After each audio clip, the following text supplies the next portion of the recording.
तुम्ही पाहत आहात MCN न्यूज मराठी।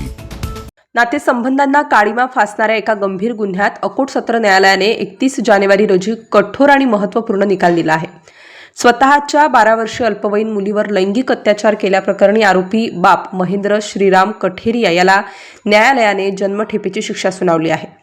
अकोट अतिरिक्त जिल्हा व सत्र न्यायालयाचे न्यायाधीश BM पाटील यांनी हा महत्त्वपूर्ण निकाल सुनावला आहे। न्यायालयाने प्रकरणातील सादर पुरावे, साक्षीदारांचे जबाब आणि संपूर्ण घटनाक्रमाचा सखोल विचार करून आरोपीला दोषी ठरवलं। सरकार पक्षाकडून शिक्षेबाबत ठोस युक्तिवाद सादर करण्यात आला। आरोपीने कायद्याचे उल्लंघन करत पित्याच्या नात्यालाच काळीमा फासल्याने कठोर शिक्षा देणे आवश्यक असल्याचे न्यायालयासमोर नमूद करण्यात आले। युक्तिवाद ग्राह्य धरत न्यायालयाने आरोपीला जन्मठेपेची शिक्षा ठोठावली। या निकालामुळे पीडितेला न्याय मिळाल्याची भावना व्यक्त होत असून बालकांवरील लैंगिक गुन्ह्यांबाबत न्यायव्यवस्था कोणतीही नरमी दाखवणार नसल्याचे या निकालावरून स्पष्ट होते। MCN न्यूज मराठीकरिता मोहम्मद जुनेद, अकोला।